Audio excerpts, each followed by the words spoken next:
ಯಾದಗಿರಿ ಜಿಲ್ಲೆಯ ಹುಣಸಗಿ ತಾಲೂಕಿನ ನಾರಾಯಣಪುರ ಕೃಷ್ಣ ಭಾಗ್ಯ ಜಲ ನಿಗಮ ಮುಖ್ಯ ಕಚೇರಿಯ ಕರ್ನಾಟಕ ರಾಜ್ಯ ರೈತ ಸಂಘ ಹಸಿರು ಸೇನೆ ಚುನ್ನಪ್ಪ ಪೂಜಾರಿ ಬಣ್ಣದವರು ಏಪ್ರಿಲ್ 15ರವರೆಗೂ ನೀರು ಹರಿಸಬೇಕು ಎಂದು ಕೆಬಿಜೆಎನ್ಎಲ್ ಮುಖ್ಯ ಇಂಜಿನಿಯರ್ ಇವರಿಗೆ ಬರೆದ ಮನವಿಯನ್ನು ಎಇ ಶ್ರೀಶೈಲ್ ಬಿಜ್ಜೂರ್ ಅವರಿಗೆ ಸಲ್ಲಿಸಿದರು. ಇದೇ ಸಂದರ್ಭದಲ್ಲಿ ಸಂಘಟನೆಯ ಪ್ರಮುಖರಾದ ನಾಗಯ್ಯಸ್ವಾಮಿ ದೇಸಾಯಿ ಗುರು ಮಾತನಾಡಿ, ವಾರ ಬಂದ್ ಮಾಡಿ ಏಪ್ರಿಲ್ 3ರವರೆಗೆ ನೀರು ಹರಿಸಬೇಕು ಎಂಬ ಐಸಿಸಿ ಸಭೆ ನಿರ್ಣಯವಾಗಿದೆ. ಅದನ್ನು ಬದಲಿಸಿ ಏಪ್ರಿಲ್ 15ರವರೆಗೆ ನಿರಂತರವಾಗಿ ಮುಖ್ಯ ಕಾಲುವೆಗೆ ನೀರು ಹರಿಸಬೇಕು ಎಂದು ಆಗ್ರಹ ಮಾಡಿದರು. ಈಗಾಗಲೇ ಅನ್ನದಾತರು ಸಾಲ ಮಾಡಿ ಬೆಳೆ ಬೆಳೆಯಲು ಹಣ ಖರ್ಚು ಮಾಡಿದ್ದಾರೆ ಹಾಗೂ ಬಹಳ ಕಷ್ಟಪಟ್ಟು ಬೆಳೆ ಬೆಳೆದಿರುವ ಬೆಳೆ ಹಾಳು ಕಟ್ಟು ಹಂತದಲ್ಲಿದೆ. ಈ ಹಂತದಲ್ಲಿ ನೀರಿನ ಅವಶ್ಯಕತೆ ಇದೆ. ಆಗ ಮಾತ್ರ ಬೆಳೆದ ಬೆಳೆ ರೈತರು ಕೈ ಸೇರಲು ಸಾಧ್ಯ. ಇಲ್ಲವಾದರೆ ರೈತ ಸಂಕಷ್ಟ ಅನುಭವಿಸಬೇಕಾಗುತ್ತದೆ. ಹೀಗಾಗಿ ನೀರಾವರಿ ಅಧಿಕಾರಿಗಳು ಇದನ್ನು ಅರಿತು ರೈತರ ನೆರವಿಗೆ ಬರಬೇಕು ಎಂದು ಮನವಿಯಲ್ಲಿ ವಿವರಿಸಲಾಗಿದೆ ಎಂದು ಹೇಳಿದರು. ಒಂದೊಮ್ಮೆ ನಮ್ಮ ಮನವಿಗೆ ಸ್ಪಂದಿಸಿ ಏಪ್ರಿಲ್ 15ರವರೆಗೆ ನೀರು ಹರಿಸಿ ಹೋದರೆ ಮುಖ್ಯ ಇಂಜಿನಿಯರ್ ಕಚೇರಿ ಮುಂದೆ ಸಂಘಟನೆಯವರು ಹಾಗೂ ರೈತರೊಂದಿಗೆ ಪ್ರತಿಭಟನೆಯನ್ನು ಮಾಡಬೇಕಾಗುತ್ತದೆ ಎಂದು ಮನವಿಯಲ್ಲಿ ವಿವರಿಸಲಾಗಿದೆ ಎಂದರು. ರೈತ ಸಂಘಟನೆಯವರಿಂದ ಮನವಿ ಸ್ವೀಕರಿಸಿದ ಎಇ ಶ್ರೀಶೈಲ್ ಬಿಜ್ಜೂರ್ ಸಂಘಟನೆಯ ಮನವಿಯನ್ನು ಮೇಲಾಧಿಕಾರಿಗಳ ಗಮನಕ್ಕೆ ತರಲಾಗುವುದು ಎಂದು ತಿಳಿಸಿದರು. ಅಮರನಾಥ್ ರೈತ ಸಂಘದ ಪ್ರಮುಖರಾದ ಗುರುಲಿಂಗಪ್ಪ ಸಾವ್ಕಾರ್, ಶಂಕರ್ ನಾಯಕ್, ಹನುಮಂತರಾಯಗೌಡ, ಬಸವರಾಜ್ ಬಡ್ಜೇಲಿ, ದ್ಯಾಮಣ್ಣ ಗುಜ್ಜಲ್, ಅಮರೇಶ್ ಕಟ್ಟಿಮನಿ, ಮಲ್ಲು ರಾಜಾ ಸಾಬ್, ಕಾಸಿಂ ಸಾಬ್, ಮಹಿಳಾ ಘಟಕದ ಸಂಗೀತಾ ಮುದ್ಗಲ್, ಗಿರಿಜಾ ಸಾಸನೂರ್, ನಿಂಗಪ್ಪ ಸೋಮು, ಜ್ಞಾನಪ್ಪ ಸೇರಿದಂತೆ ಸಂಘದ ಪದಾಧಿಕಾರಿಗಳು ಈ ಒಂದು ಕಾರ್ಯಕ್ರಮದಲ್ಲಿ ಭಾಗವಹಿಸಿದರು. Rajkumar Rathod, RJ32 Kannada news, Yadgir. ನಾರಾಯಣಪುರ ಕಾರ್ಯಕ್ಷೇತ್ರಕ್ಕೆ ನಾವೆಲ್ಲ ಭೇಟಿ ಮಾಡಿ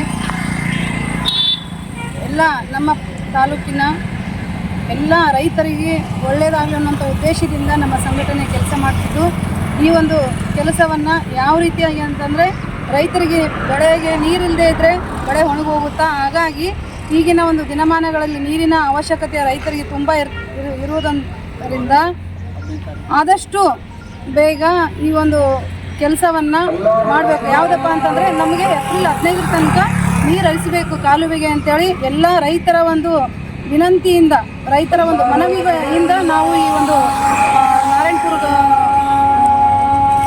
ಕೆಬಿಜೆಎನ್ಎಲ್ ಎಲ್ಲ ಕಚೇರಿಗೆ ಭೇಟಿ ನೀಡಿ ನಮ್ಮೆಲ್ಲ ರೈತ ಸಂಘದ ವತಿಯಿಂದ ಅವರಲ್ಲಿ ಕಳಕಳಿಯ ವಿನಂತಿಯನ್ನು ಮಾಡಿಕೊಂಡು ಈ ಒಂದು ಮನವಿಯನ್ನು ಕೊಡ್ತಾ ಇದ್ವಿ.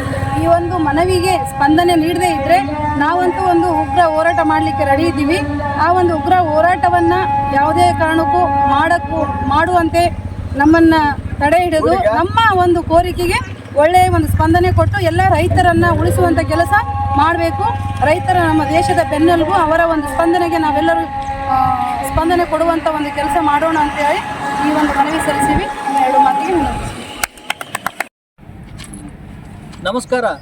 ನಮ್ಮ ಕರ್ನಾಟಕ ರಾಜ್ಯ ರೈತ ಸಂಘ ಹಸಿರು ಸೇನೆ ಚುನ್ನಪ್ಪ ಪೂಜಾರಿ ಅವರ ಬಣದ ವತಿಯಿಂದ ಈ ನಮ್ಮ ನಾರಾಯಣಪುರಿನ ಕೆಬಿಜೆಎನ್ಎಲ್ ಮುಖ್ಯ ಅಧಿಕಾರಿಗಳಿಗೆ ನಾವು ಒಂದು ಮನವಿ ಕೊಡಲಾಯಿತು. ಏನಪ್ಪ ಮನವಿ ಅಂತಂದ್ರೆ, ನಮ್ಮ ಭಾಗದಲ್ಲಿ ಎಲ್ಲ ಕಾಳು ಬೆಳೆ ಹಿಡ್ಕೊಂಡು ಸಜ್ಜಿ, ಶೇಂಗಾ ಮತ್ತು ಮೆಕ್ಕೆಜೋಳ ಮತ್ತು ಭತ್ತ ಇವೆಲ್ಲಕ್ಕೂ ಏಪ್ರಿಲ್ 3ರವರೆಗೆ ನೀರು ಹರಿಸ್ತೀವಿ ಅಂತೇಳಿ ನಮಗೆ ಮಾಹಿತಿ ಬಂದಿತ್ತು. ಅದಕ್ಕೆ ಏಪ್ರಿಲ್ 3ರವರೆಗೆ ನೀರು ಹರಿಸಿದರೆ ನಮಗೆ ನಮ್ಮ ರೈತರಿಗೆ ನೀರು ಸಾಕಾಗೋದಿಲ್ಲ.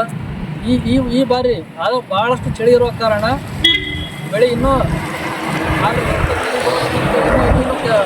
ಯಾವುದು ಬೆಳೆ ಸರಿ ಬರ್ತಾ ಇಲ್ಲ. ಆದ ಕಾರಣ ಏಪ್ರಿಲ್ 15ರವರೆಗೆ ಸತತವಾಗಿ ನೀರು ಬಿಡಿಸ್ಬೇಕಂತೇಳಿ ನಾವು ಕರ್ನಾಟಕ ರಾಜ್ಯ ರೈತ ಸಂಘ ಹಸಿರು ಸೇನೆ ಚುನ್ನಪ್ಪ ಪೂಜಾರಿ ಬಣದಿಂದ ನಮ್ಮ ಮುಖ್ಯ ಅಧಿಕಾರಿಗಳಿಗೆ ಮನವಿ ಮಾಡಿದ್ದೇವೆ. ಆದ ಕಾರಣ ನಾವು ಹೇಳೋದಷ್ಟೇ, ನೀವು ಮುಂದಿನ ದಿನಮಾನಗಳಲ್ಲಿ ನೀವು ನೀರು ಬಿಡದೇ ಇದ್ದಲ್ಲಿ ನಮ್ಮ ಸಂಘಟನೆಯಿಂದ ಉಗ್ರ ಹೋರಾಟ ಮಾಡಬೇಕಾಗ್ತದೆ. ಉಗ್ರ ಹೋರಾಟಕ್ಕೆ ತಾವು ಸ್ಪಂದನೆ ನಮ್ಮೆಲ್ಲರಿಗೆ ನೀವು ಸ್ಪಂದನೆ ಕೊಡ್ತಾರೆ ಅಂತೇಳಿ ನಾವು ತಮ್ಮಲ್ಲಿ ಭಾಳ ನಂಬಿಕೆ ಇಟ್ಕೊಂಡಿದ್ದೀವಿ.